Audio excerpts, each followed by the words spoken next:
Hello everyone, this is 𝐿𝐿 𝐸𝐿 and I'm back with another video in which we will be talking about design of Slack's chat messenger.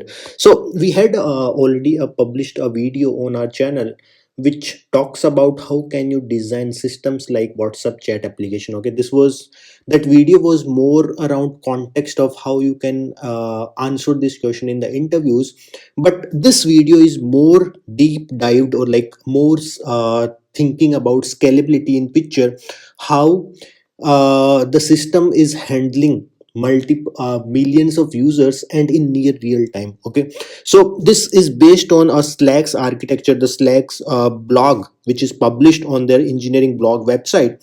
So we will be deep diving into that architecture. Before we continue our discussion, if you haven't subscribed to the channel yet, MsDeep Singh, on which you are watching the video right now, consider subscribing. You will learn lot of architectures and try will understand how can you build those kind of systems. Apart from that, I have also worked on a book called System Design on AWS with my co-author Jayant Kumar. This book specifically talks about the system design concepts, different concepts, let's say relational databases, different kind of databases which are available, how can you choose a particular technology, caching strategies, load balancing, containerization, all those things, deployment practices. So that is one of the part. Another part which talks about AWS services, different services which are available in different domains. Let's say what are compute services. Okay, EC2 is one of them, Lambda is another, ECS is another service. Similarly, in the databases, there are different services. There are multiple networking concepts which you learn. So there is a great deep dive added in the system design on AWS book. And finally, there is a part in which there are 8 chapters, which is deep dive on actually building of systems from scratch and then finally deploying those applications on AWS. So it's a great book to resource to have in your toolkit, which you will learn how you can actually build systems, not just drawing boxes, but how can you actually build systems. Great, so enough of the promotion. Let's get back to our video, which we are talking about architecture of chat messenger chat application, which is being developed by Slack and it is already serving millions of customers. If you don't know what Slack is, it's a application which generally organizations use to create channels, one-to-one messaging, audio calls, video calls, all those kind of things. Okay, so if you are already working in an organization, any company, you might have already aware about the Slack. Great, it must similar to Microsoft Teams as well. Okay, so before deep diving into the architecture, what are requirements? What are our requirements in which on which we will be focusing on? First thing is one-to-one chat. So it's because we are designing a chat application, we need chat functionality. Now, chat functionality can be one-to-one. Okay, so direct messaging, DMs basically, and then it can be group messaging as well. So on Slack, you can create channels. Let's say for my team, so my team channel, so this is one of the channel. So there are multiple members, lot of members in the channels, and those we have to support in our chat application. Great. Another thing, another requirement is notification. So there are separate kind of notifications or event which are being published, so those notifications have to be delivered to the users in near real time. If I talk about examples, one could be presence information.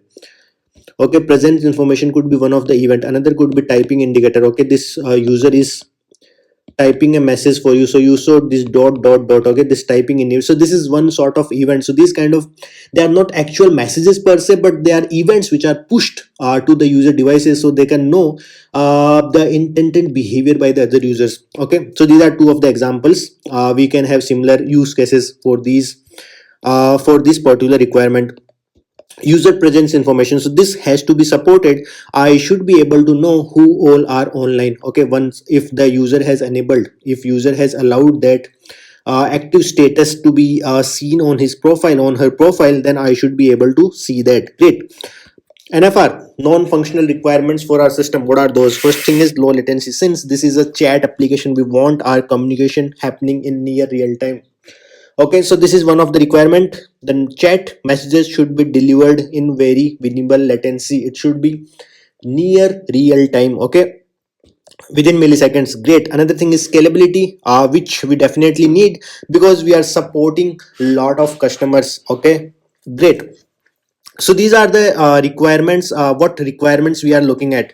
Now talking about the architecture, okay, how we will not talk about like how this architecture looks like on day zero, or how it was built in the like the very early version of Slack. We are directly talking about detailed architecture or scalable architecture in this case. Okay, I do recommend that you can watch WhatsApp chat application architecture video before this video as well.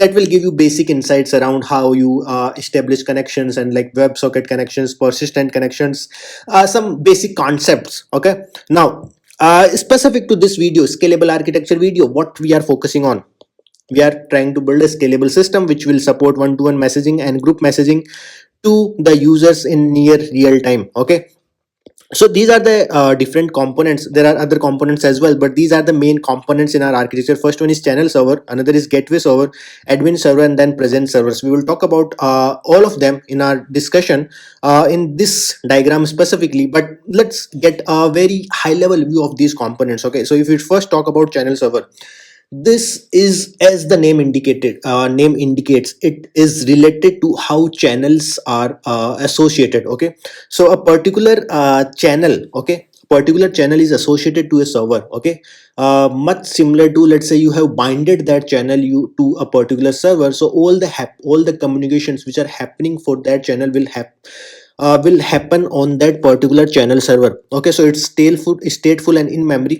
When I say stateful, it basically means this information is maintained on the server itself, and I don't have a separate database per se. Okay, so this is stateful and in memory. This is handled in memory here on this particular server. First thing, great. Every CS is mapped to subset of channels based on consistent hashing. Okay, so every CS channel, okay, so you have multiple instance, multiple channel servers. Every CS1, CS2, every CS is mapped to a subset of channel. Okay, and if we talk about scale, I have written that something down. Yeah, but we have around 16 million channels served per host. So it's good amount of users or good amount of channels which are associated to a single server. So you can say, yeah, it's great scalable architecture without compromising the cost factor. Okay, the idea of channel is hashed and mapped to a unique server. So this is how you figure out that for a particular channel, which like the particular channel is associated to which particular channel server. Okay, CS host is responsible for receiving and sending messages of mapped channels. Okay, so this particular server will be responsible to receive the message and then forward the message to channel servers. We will talk about that in some time in our video. Now we mentioned the consistent hashing. Okay, this is managed by consistent hash ring manages charms. These are responsible to maintain the consistent hashing ring for the channel servers. Okay, another functionality which we need in this, like since this is a distributed architecture, it is highly probable scenario that one of the CS goes down. If the CS goes down, what you have to do, there were some channels, right, channels on this, let's say 16 million channels. So you have to either move those channels to a new server, right, new CS2 dash. Okay, they were running on CS2. So that is one of the thing. Other thing is you have to replace that unhealthy instance so that a new channel is brought back, new channel service brought back online. Okay, so it is done in a minimal time possible. So 20 seconds is the time which it takes to bring a new healthy instance to replace that unhealthy instance. Okay, and in that time there is a possibility, and it will happen that since the users are moved from one channel server to another channel server, there is some increase in latency, let's to around 20 seconds for some time. Okay, another thing is we also need a service discovery tool. Why do we need a service discovery tool? We need a service discovery tool because we have multiple servers in place. Okay, I want to know what all servers are added or what all servers are removed. For that we are using console. So all the CS servers are registered in the console, which is service discovery tool. And with this we already discussed that consistent hash is managed by our charm, which is consistent hash string managers. uh, we have another sort of service which is admin service. We will talk about that in some time, but the query console for up-to-date config of like what are the hosts which are present. Okay, whatever configurations we have. Okay, great. Now coming back to another service, which is gateway service. As name indicates, it is kind of a proxy service. We will talk about it in some time. It is again stateful and in memory. It's the interface between web app and CS. Okay, so you have channel server, you have web application, which is front end application, and in between you have GS. Okay, you will understand all these components from the diagram. Finally, we have presence servers, which is again in memory. It keep tracks of which users are online, and it's the Slack client. When I say Slack client, it's basically a application which is running on your desktop. Okay, so this query is the PS via gateway server for the present status of the users.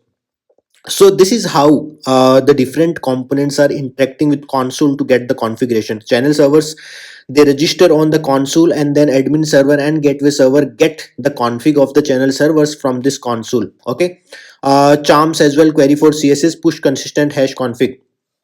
So this is how, what you can say, console is managing the service discovery of the channel servers. They are registering here, and then they are used by other components in our architecture. Now let's quickly talk about how clients are set up. When I say client is basically your desktop application, how it is interacting with our backends. Like let's say I have hosted my application in a AWS region. So how this client is establishing the connection, and once the connection is established, how it is retrieving the information, and finally we will talk about how these clients send the message and receive message, and finally we will also talk about events such as typing indicator. So let's get started with the first thing, which is client setup. So every client has a persistent web socket connection with the Slack backend servers. Persistent connection we are maintaining so that not every time I have to establish connection. Okay, I don't want to establish this connection again and again. Okay, so that's first thing.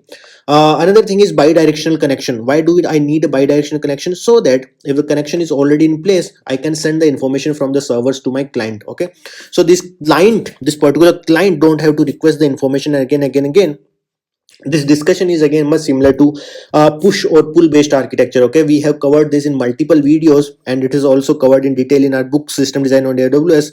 So that again you have thought of reading it, so that will help you to get all these details. Now how, like, let's talk about all the steps in which Slack client interacts with the backend application, and then figures out all the information. Okay, so first thing is all the clients. So we have multiple regions, right? One is a main region, and then there are multiple edge regions. Okay, so the Slack client talks with the main region first. Okay, fetch user boot data first. It fetches the user information. Okay, client fetches user token and WebSocket is setup information by calling web app. Okay, this is the first step which is taken up. Web app is basically your this is not important, but it's a hackline code base host all the APIs invoked by the Slack client. So all the APIs which are exposed, okay, which are invoked by the Slack clients are hosted here. So Slack clients basically talks to this web app to finally interact with the backend services.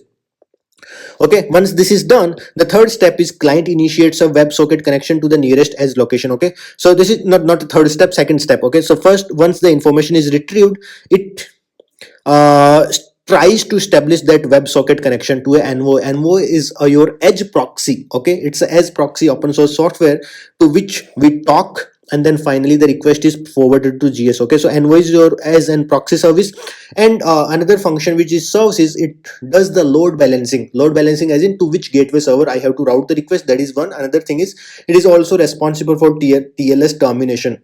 Now, when I say TLS termination, what I basically mean is your request, like this request is encrypted by SSL and TLS. Okay, this request is encrypted. Now I don't want to kind of send that encrypted request to in my backend architecture. Okay, I want to send that encrypted request on a public network because I want it to be safe for security reasons, but that is not needed in our internal architecture. So to avoid that headache, to be handled by gateway server or finally any of the channel server or any of the backend component, we do the TLS termination or the load balancer level, and then finally the request can be sent for the further serving of the response. Okay, so what you did, you WebSocket connection request is done, connection request is sent to gateway server. Okay, once that is done, it fetches the user channel data. Okay, it will fetch the user channel data. Yeah, so GS fetch the user information such as user channels and sends the message to a client, and then GS subscribe to all the channels for the new updates. Okay, so this is what it do. It will, what I need, if you talk about the requirements, right? If I talk about the requirement, and finally what I want to do, I want this gateway server subscribe to all the channels, subscribe to all the channels to which a user is associated to. Okay, so I have established a connection with a user.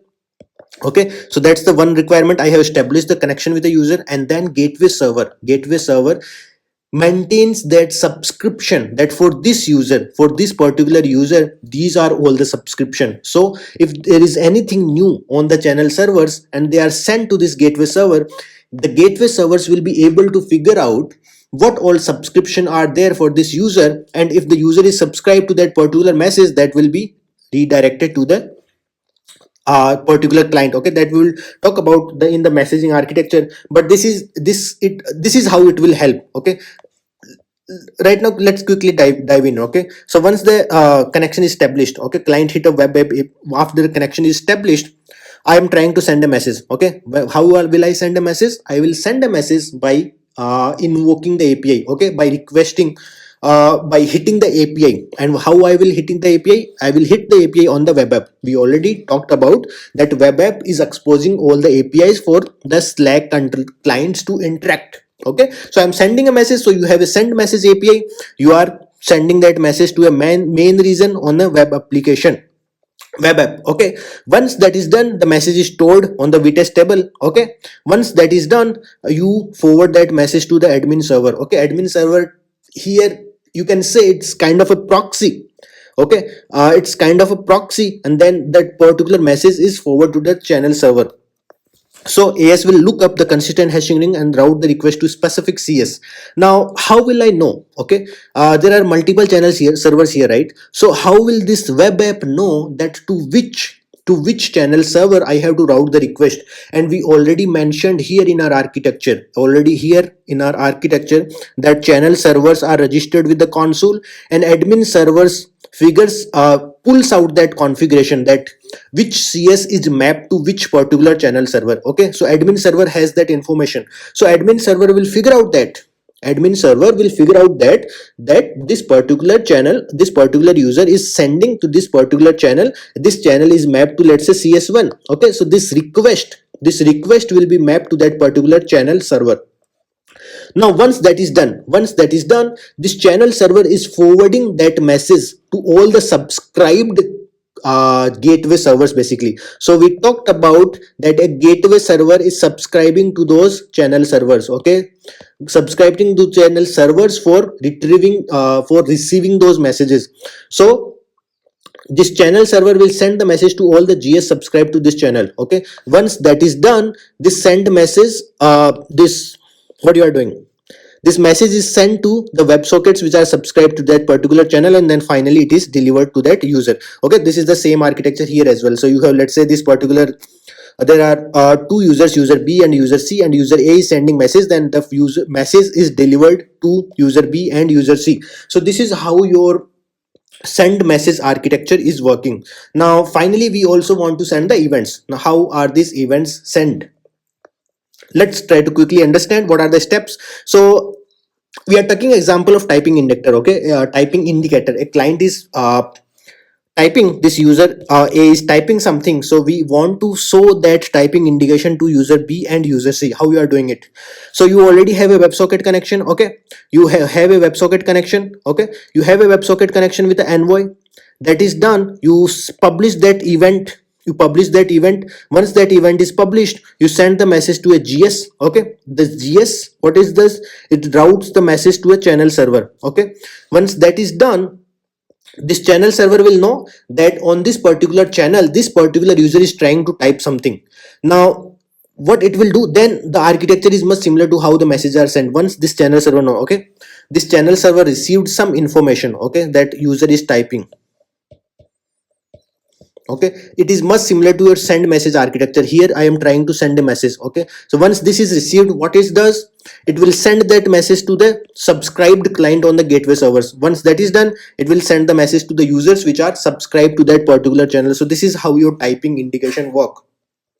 So I'm hoping that you understood how events are working, how send message architecture is working, and how your service setup or client setup is happening, how the requests or how the user devices are registered in first place, and then finally your messages and events are sent.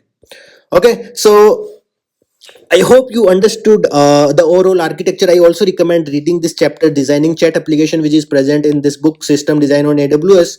I'm hoping that you understood all the architecture or like whatever I wanted to explain to you. If there is anything, you can leave the comments on the video or you can directly reach out on the LinkedIn. We will meet again with more such great discussions. Till then, stay safe. Tata. Bye bye.